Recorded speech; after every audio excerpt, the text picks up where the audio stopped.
Kevin, ¿qué tal? Buenos días. Denise, amigos televidentes, un buen día para todos. A diferencia de lo que ocurre en el ámbito económico, en lo sanitario el gobierno sí toma medidas completas, pero el riesgo país continúa creciendo, el precio del petróleo no se levanta y en el sector exportador los problemas de liquidez se empiezan a evidenciar por los atrasos en los pagos desde el exterior. La economía sigue contraída, el desempleo va a galope y eso no se cura con paracetamoles ni con tibiezas. Desde el sector empresarial, ¿cómo se leen las medidas anunciadas? Se lo preguntamos a Caterina Costa, presidenta del Comité Empresarial Ecuatoriano y de la Cámara de Industrias de Guayaquil. Buenos días y bienvenida a Contacto Directo. Buenos días. Para contextualizar mi respuesta, creo que es importante recordar que la difícil y delicada situación por la que atraviesa el Ecuador y que preocupa a todos los ecuatorianos venía ya afectada por una baja en los índices de empleo adecuado provocada por el estancamiento en la economía nacional.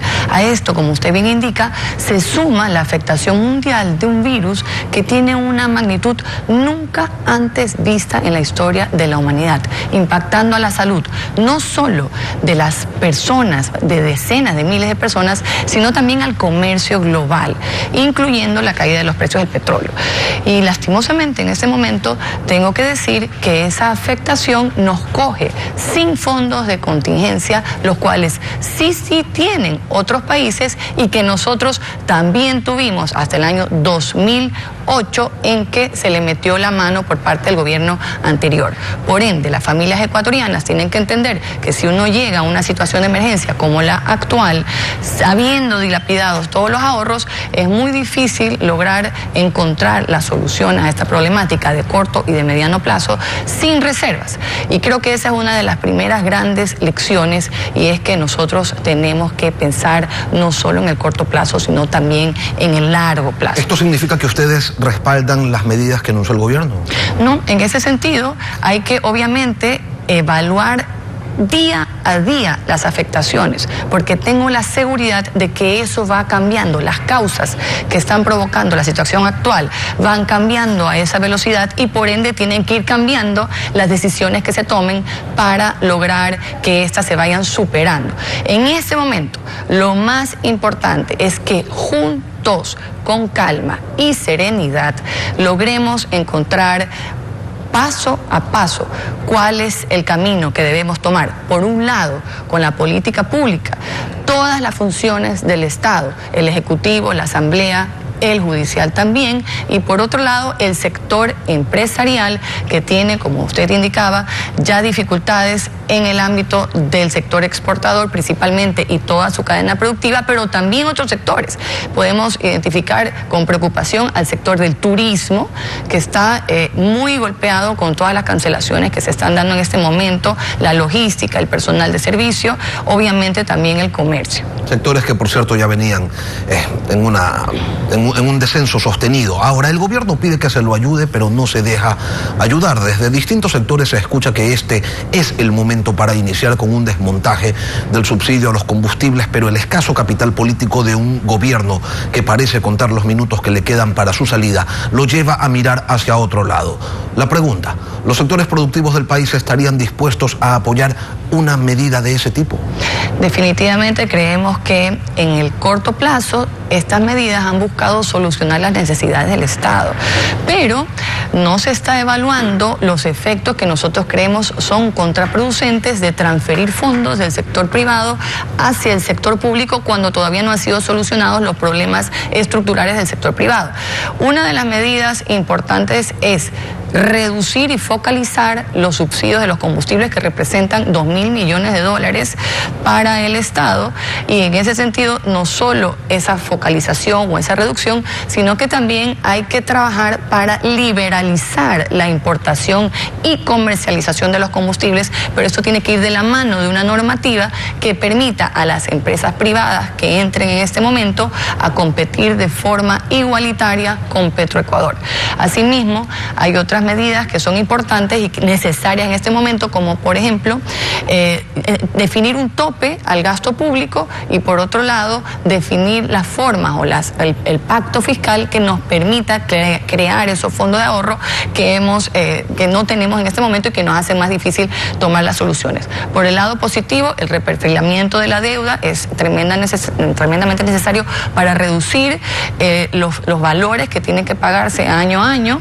La reducción de la masa salarial es totalmente crítica. Tenemos un presupuesto al año 2020 de 35.500 millones de dólares, donde la masa salarial representa 9.000 millones de dólares. Eso definitivamente tiene que reducirse porque hemos visto un crecimiento acelerado desde el año 2007 a la fecha. A propósito de eso, ustedes han pedido de manera constante al gobierno que tome medidas definitivas encaminadas hacia la reducción del gasto público improductivo. Hoy, Lenín Moreno habla de austeridad y se plantean reducciones presupuestarias que por un lado generan un alivio en la caja fiscal, pero por otro lado no van a contribuir a la dinamización de una economía que necesita de incentivos, que se le inyecten recursos. Entonces, ¿cómo hacemos que cuadre lo uno con lo otro?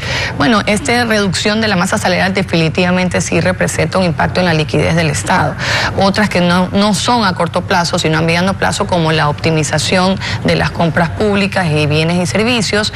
Esto afecta más bien un poco en el tiempo, pero es importante ya iniciar este camino porque en el presupuesto del Estado que mencionaba antes son 6.100 millones de dólares. Se ha dicho que se van a reducir 1.380 millones de dólares. Tenemos que estar muy pendientes de esto, que eso efectivamente se haga para que eventualmente estos fondos sirvan para trasladarse hacia las inversiones públicas que son tan necesarias para el país. El gobierno insiste en contribuciones salariales y en gravar con un impuesto a los propietarios de vehículos de más de 20.000 dólares. Dos propuestas que van a encontrar reparos en la Asamblea Nacional, donde se sabe no hay nadie dispuesto a asumir ningún costo político. Los cálculos políticos están por sobre cualquier otra cosa. Se sabe además que el discurso del yo sí sé cómo hacerlo, el próximo año vota por mí para solucionarte la vida, está vigente. Entonces, ¿cómo hacemos para equilibrar las cuentas? Definitivamente que la difícil situación que atravesamos debe ser resuelta trabajando juntos y pensando en el Ecuador.